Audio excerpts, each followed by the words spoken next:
Vanmôre het ons weer die voorreg om met Dr. Roelie van der Spyt te praat oor sy praatjies wat ons lig gee op die skrif. Vanmôre 'n baie interessante tema met 'n vraag, wat eintlik 'n vraag is. Wat presies het Jesus op Getsemane gebid? Ons ken baie goed die gedeelte wat of ons dink ons ken die gedeelte goed. Kom ons hoor wat sê Dr. Roelie van der Spyt oor wat presies het Jesus op Getsemane gebid. Goeiemôre Roelie, is weer lekker om met jou te gesels. Môre Willem, môre luisteraars. Ja, soos Willem sopas gesê het, ons weet dat Jesus gaan bid het daar op die berg Getsemane. Hy het gegaan en teruggekom. En hy het 3 keer gegaan, né? Hy het gegaan, hy het teruggekom en die disippels so as half in die slaap. En toe gaan hy terug en toe sien hy dat hulle heeltemal in die slaap is en toe gaan bid hy weer en toe op die ou en loop hulle af. Nou, hoekom is daar 3 sulke dele? Wat het in die 3 dele gebeur? Maar interessant, my subtema is, waar pas Johannes 17 in? Nou ja, so half tong in die kies wil ek sê, natuurlik, pas Johannes 17 in, tussen 16 en 18. Dis waar inpas. Maar waar pas Johannes 17 in die gebeure? So in die ander in die storie tydlyn, met ander woorde, nê? Ja, in die historiese tydlyn, baie mooi gestel, ja.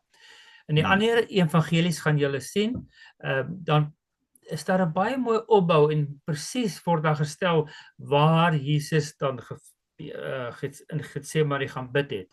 Maar in Johannes is dit nie so duidelik nie en ons weet nie so mooi waar pas hierdie Johannes 17 in nie. Nou wat is Johannes 17? Hoekom is dit belangrik om te weet waar pas Johannes 17 in? Soos my vraag reg in die begin was, wat presies het Jesus gebid op Getsemane? Hoe kan ek dit beweer dat dit presies is wat Jesus op Getsemane gebid het? Nou kom ons kyk na hierdie hele opbou. Nou die Johannes 17 word gewoonlik genoem die hoëpriesterlike gebed. Ja Willem, jy ken seker ook die gebed uit Johannes 17 redelik goed. Ja, jy weet, mens sal sê jy ken dit, maar as jy dit nou moet opsê of moet aanhaal uit jou kop uit, dan besef jy dit nie so goed ken nie. Maar natuurlik is dit vir ons duidelik dat hierdie sogenaamde hoëpriesterlike gebed deur Jesus gebid word, en dan klink dit heeltemal reg, want hy is ons hoëpriester. Ja. So ons is ten minste bewus van die gebed, die meeste van ons. As jy 'n getroue Bybelleser is jy ten minste bewus van Johannes 17, dat dit die gebed van Jesus is, wat dan ook die hoëpriesterlike gebed genoem word. Maar ek het dit lank geken, maar net as Jesus se gebed.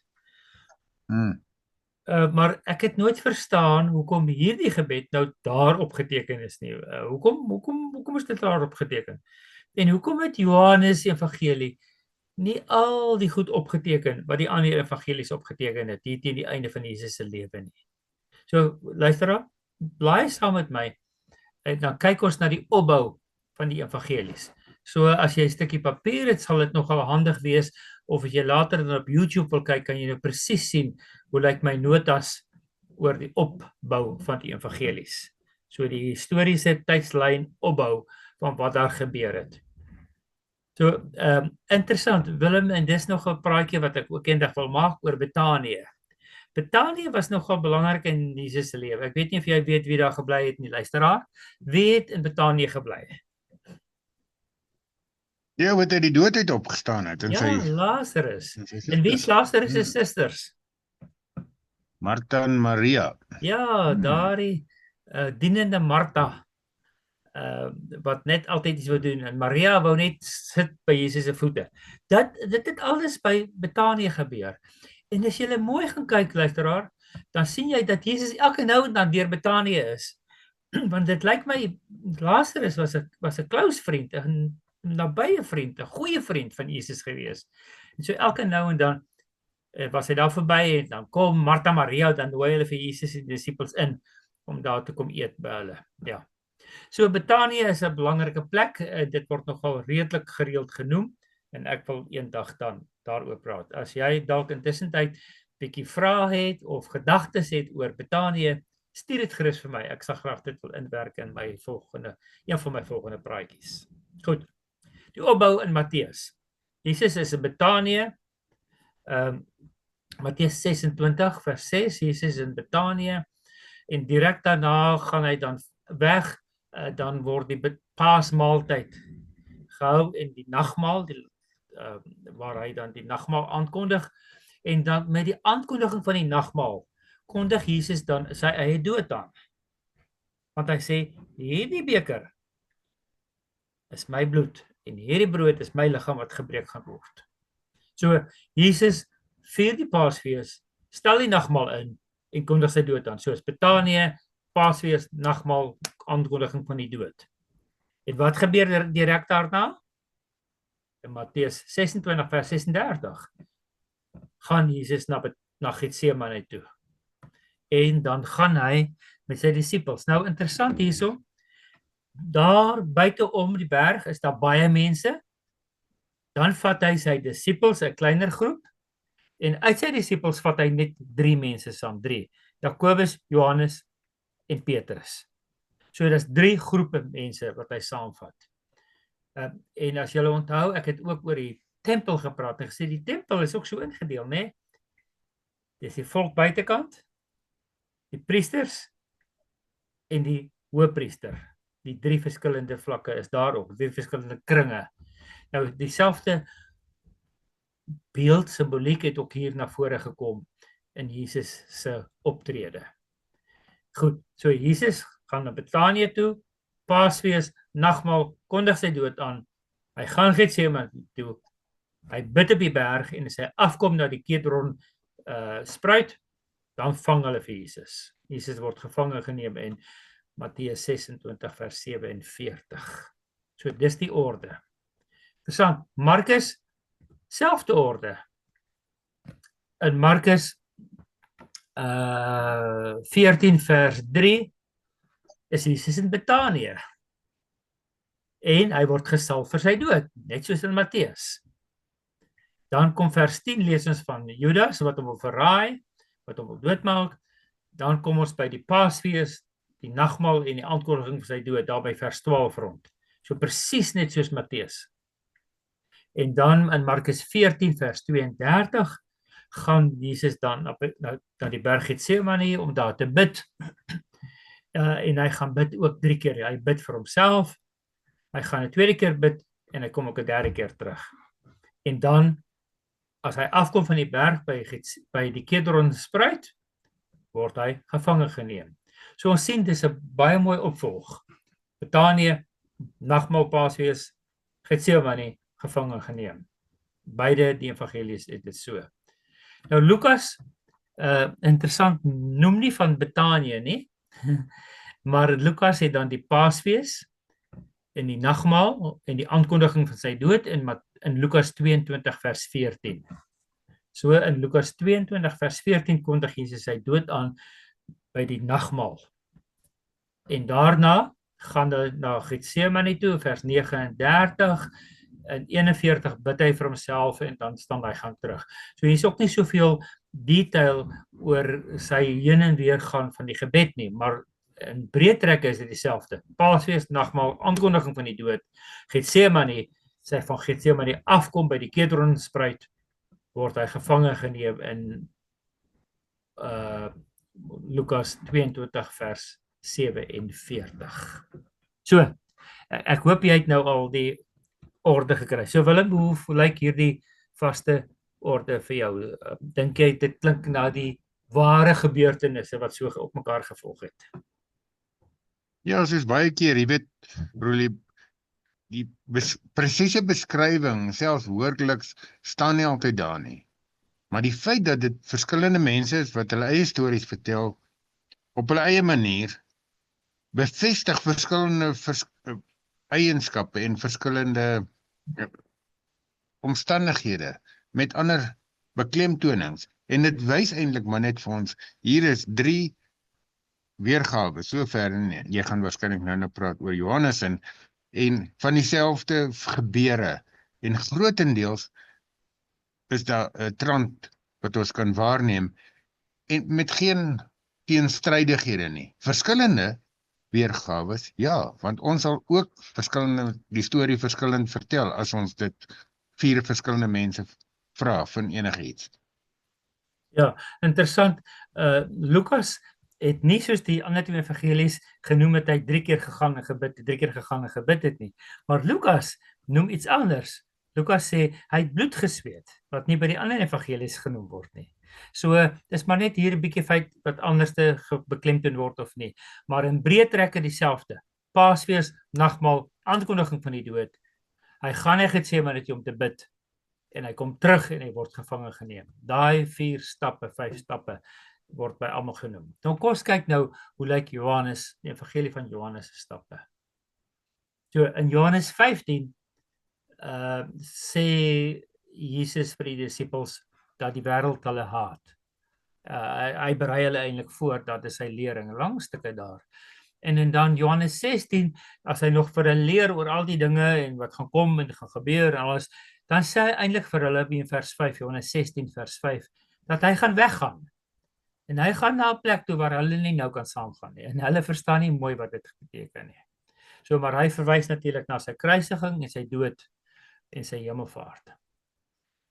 So, en dis nou Johannes 15, die wêreld haat julle, Johannes 16, hy gaan weggaan en hulle gaan hom nie maklik kan kry daar nie. En dan in Johannes 17 word daar nou 'n gebed aangeteken. 'n Lang gebed, die hele hoofstuk 17.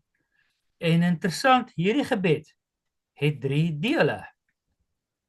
Jesus bid vir homself, hy bid vir hulle wat in hom glo, wat naby hom is, en hy bid vir hulle wat in glo deur die mense wat in hom glo. Ja, so dit is 3 stelle gebed, 3 stelle stukke, gedeeltes wat daarvoor gebid word, 3 groepe mense waarvoor hy bid dan. En dan in Johannes 18, wat dan direk na die gebed opgeteken is, dan staan daar, en hy het gegaan na die Kidronvallei, en hy is gevange geneem. So interessant. Almal se laaste punt was, Kidron spruit, gevange geneem. Voor dit het hy gebid. Voor dit het hy gesê dat hy doodgemaak sou word. So hierdie is presies parallel by al die evangelies. Maar Matteus en Markus het gesê hy 3 keer gaan bid. Lukas het dit nie gesê nie, maar Lukas het gesê hy het bloed gesweet. Johannes het nie gesê dat hy op Getsemane gebid het nie, maar Johannes het 'n gebed opgeteken wat 3 groot dele het. Bid vir homself, bid vir die disippels en bid vir die wat deur die disippels glo. So, hoe voel jy, luisteraar?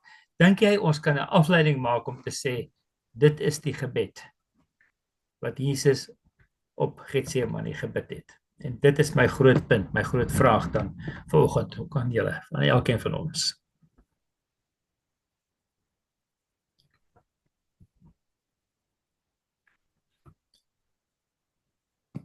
Willem, voel jy dat dit mooi in mekaar pas, hier waar die gebed dan geplaas is? As ek sê, die laaste punt is gevange geneem, voor die gevangeneming is gebed, voor die gebed is die aankondiging dat hy dood sou gaan.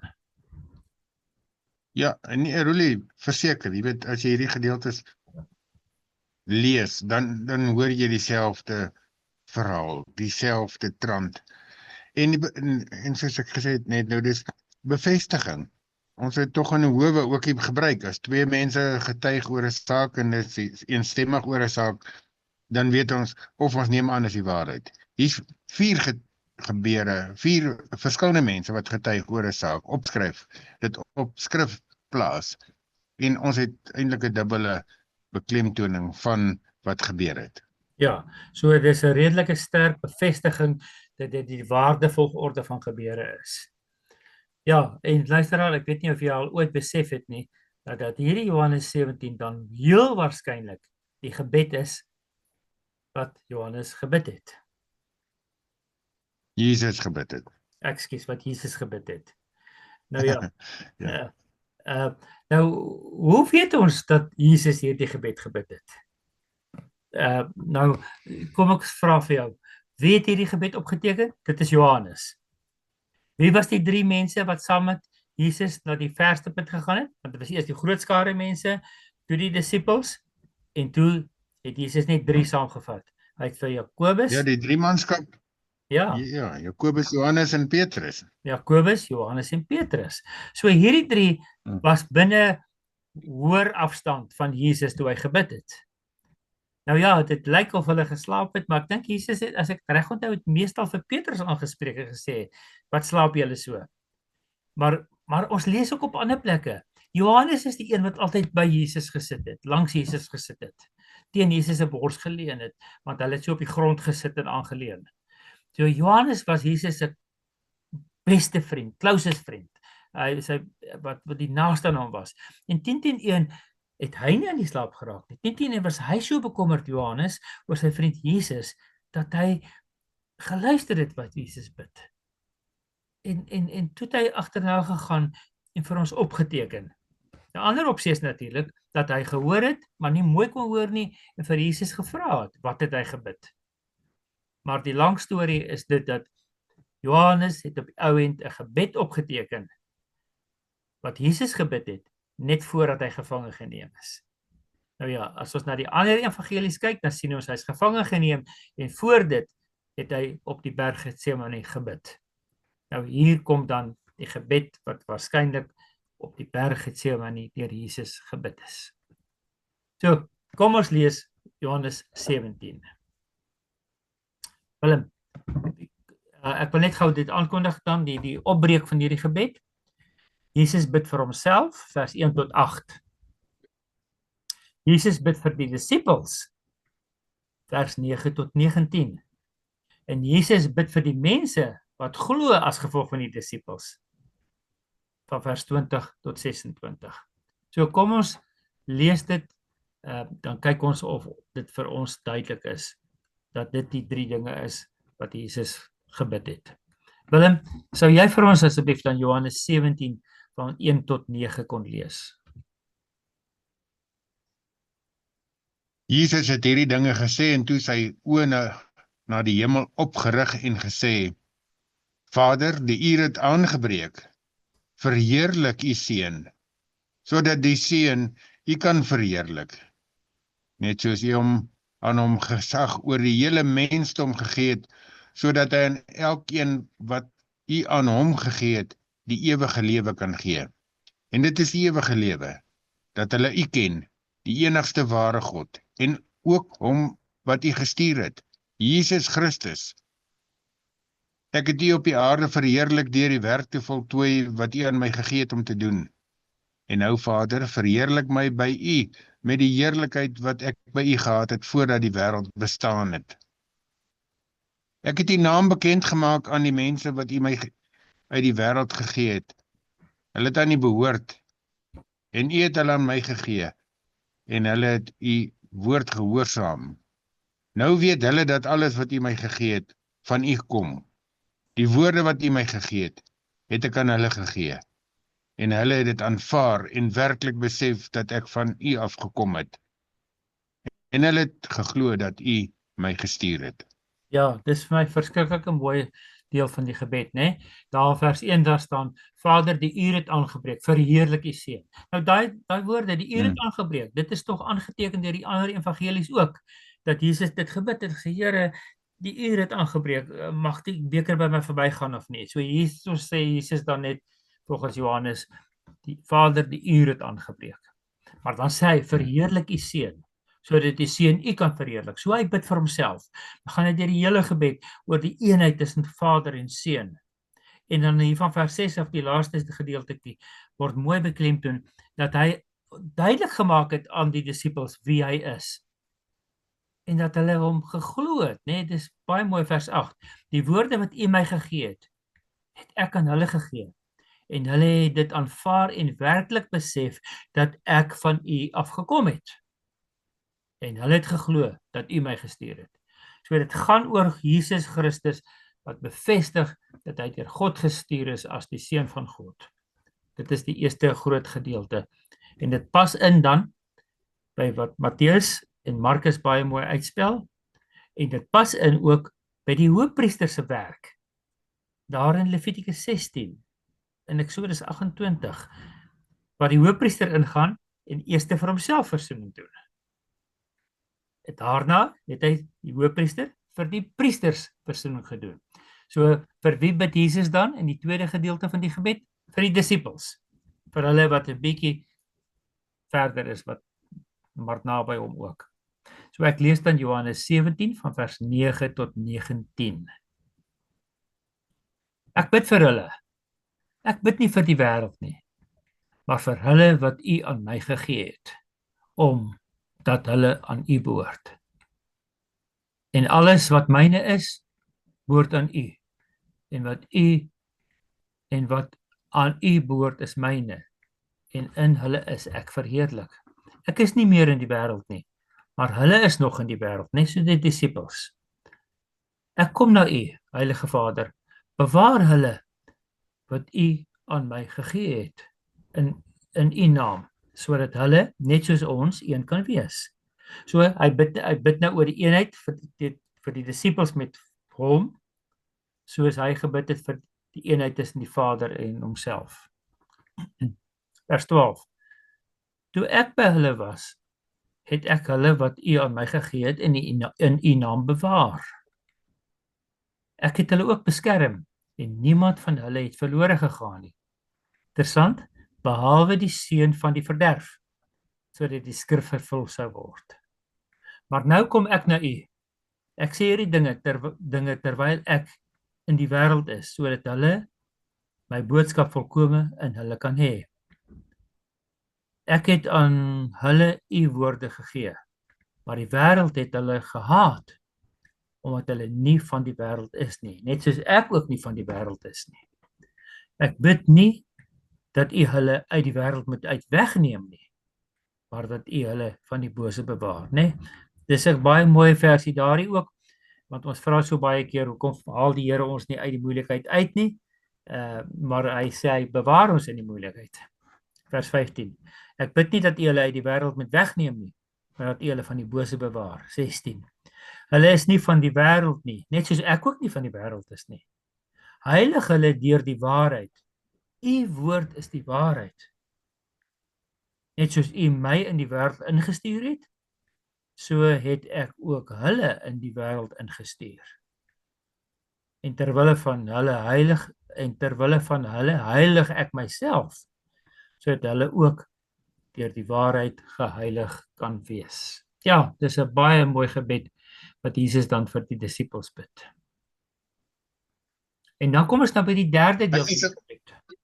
Ja, Willem? Ja, is natuurlik die hoëpriester vir ons, jy weet wat, en hy bid dan hierdie hoëpriesterlike gebed. Dit is 'n kragtige gedeelte. En ons hoor ook dat hierdie Jesus wat nog op die aarde is, volkome gehoorsaam is aan die Here in die hemel.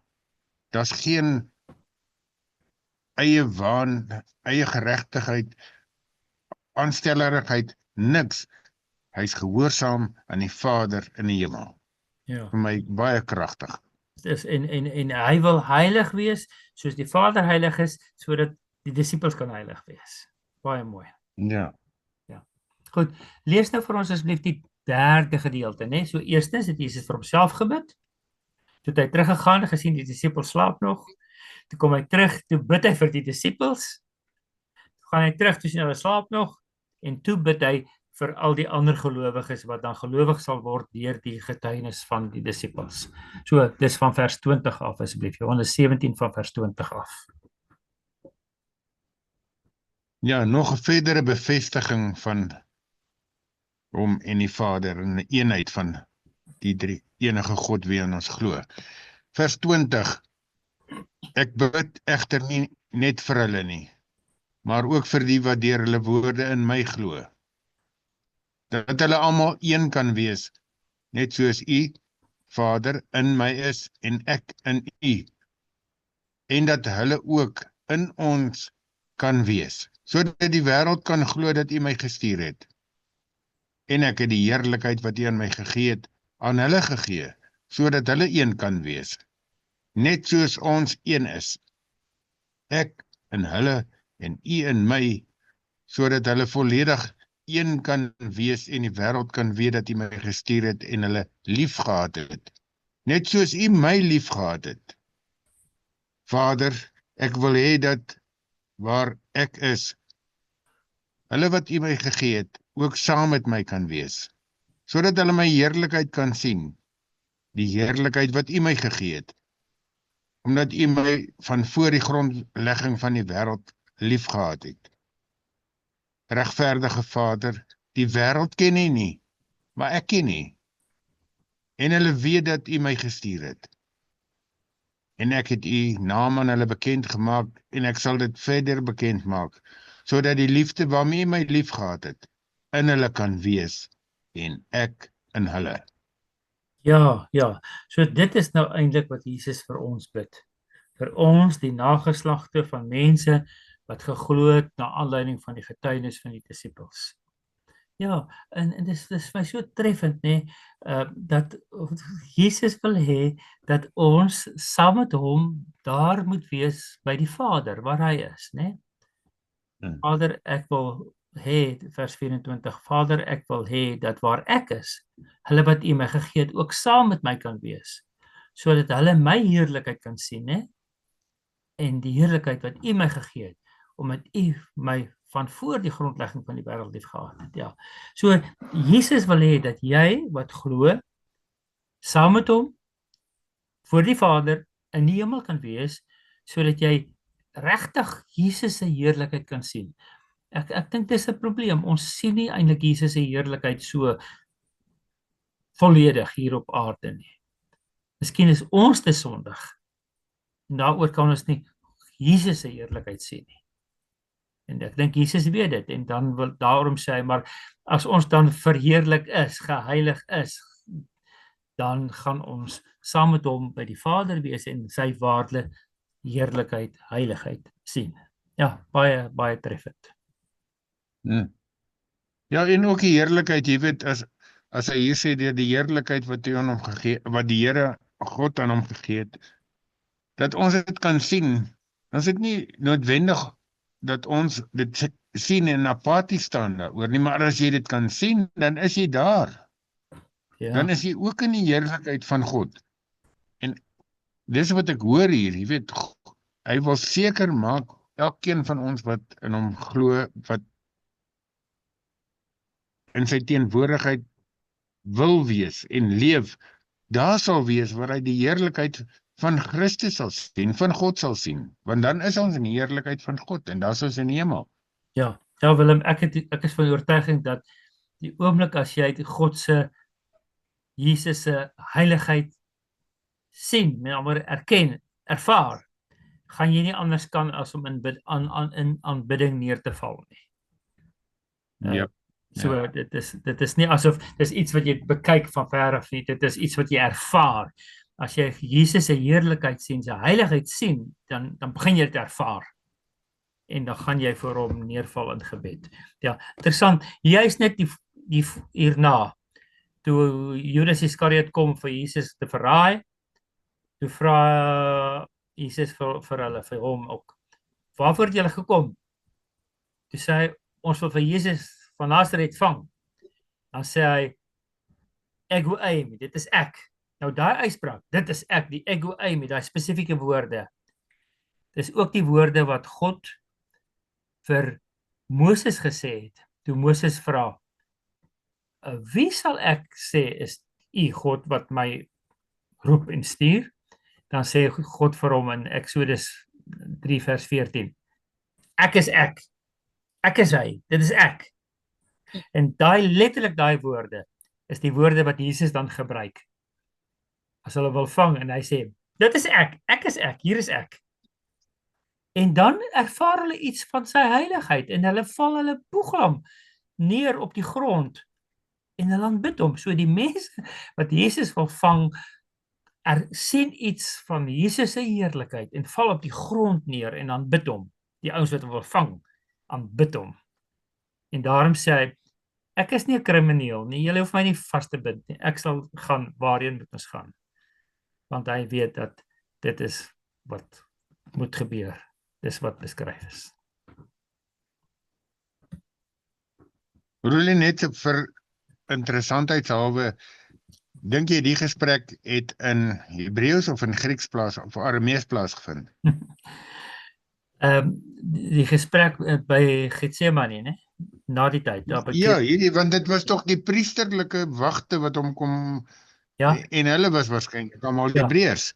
Wat ja, so hulle het nie eers gesê ego eimi nie. Hulle het gesê ek is wat ek is in ja, Hebreëus, en ek kan dit nou nie aanhaal nie want ek het dit ja. nou neergeskryf, maar ek het dit nou nie onthou nie. So is dit in Hebreëus staan. So as hy dit sê in Hebreëus, dan haal hy letterlik, dan sit soos ek is wat ek is, soos ons het tradisioneel vertaal. En dan kan hoor hulle dat dit God is wat hier praat, of Ja. dat hy sê dat dit God is. Ja, ek dink hy het letterlik God se woorde, God die Vader se woorde uit Eksodus 3 vers 14 herhaal.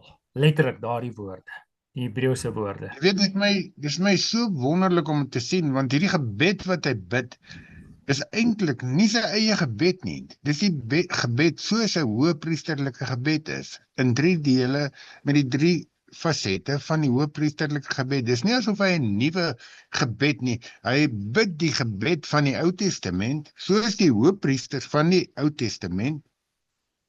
En dan bid hy dit eintlik met 'n nuwe aanslag, maar dieselfde gebed.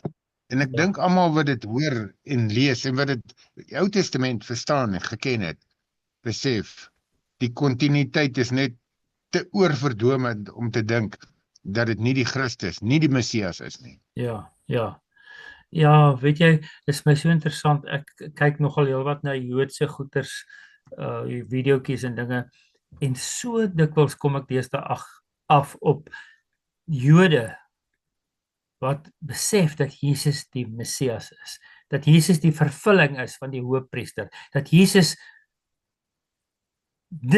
die persoon is waarna alles verwys. Die hele Ou Testament is eintlik 'n rehearsal, 'n inoefening, 'n gereedmaak vir hierdie oomblik waar Jesus nou as finale hoëpriester en lam is om die finale versoeningsoffer te bring. En dit pas perfek in. En daar's so baie aspekte wat ek nie nou eers wil oor praat nie, maar selfs die dag en datum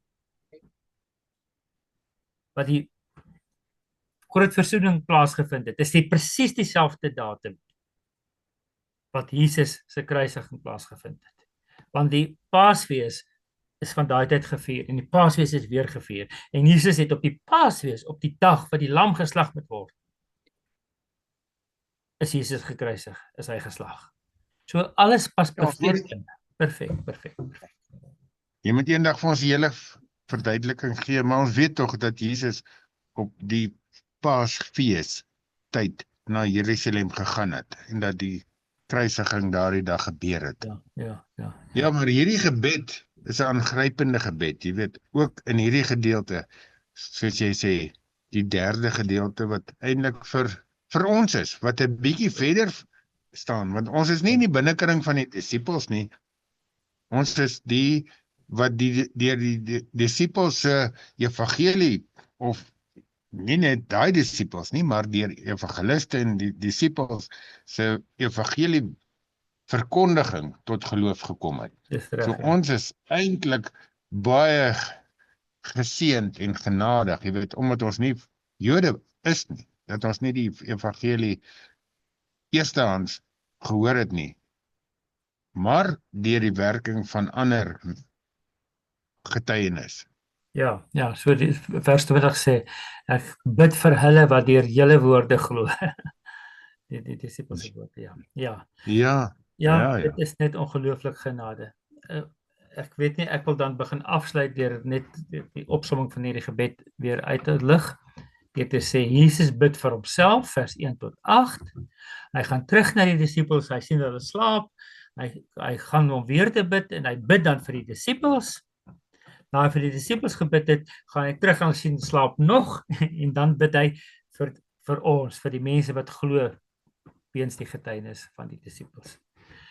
Luisteraar, ek bid dat jy ook die skrif so wonderlik, fantasties, lewend sal vind. Dit is vir my so wonderlik om te sien hoe perfek hierdie goed in mekaar inpas. Nie net die opbou van die evangelies nie, maar die opbou vanaf die Ou Testament, vanaf die Groot Versoendag tot by die kruis. Mag die woord vir jou ook so lewend wees.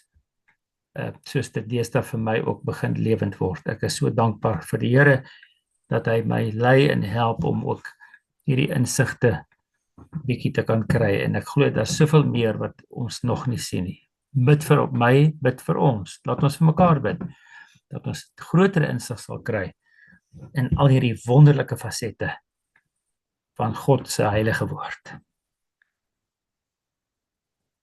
Baie dankie, Roelie, en daar het julle Roelie se ernstige versoek gehoor, dat ons vir hom moet bid, ook as 'n Bybelvertaal konsultant, waar hy die woord van die Here eintlik op die ou end redaksioneel byna verklaar, dat dit reg en goed is in die tale wat hy werk. Baie dankie, Roelie, mag jy ook geseën wees in jou werk, maar ook in jou elke dag se lewe. En as jy 'n nommer wil gee en 'n laaste woord wil sê, asseblief. Goed, my nommer is 074 419 8353. Ja, luisteraars, die woord is wonderlik. Help my om meer daarvan te ontdek. En ek wil regtig graag oor Betanië praat. Ek weet nie eintlik wat om oor Betanië te sê op hierdie stadium, so ek sal 'n bietjie studie moet gaan doen. Wil jy nie vir my 'n paar vrae stuur of 'n paar insigte stuur wat jy reeds het oor Betanië nie? Ek sal dit baie waardeer. Seën vir almal. Mag die heilige Here Jesus vir jou ook aanraak. Totsiens. Amen, wil ek sê. Dankie, tot 'n volgende keer.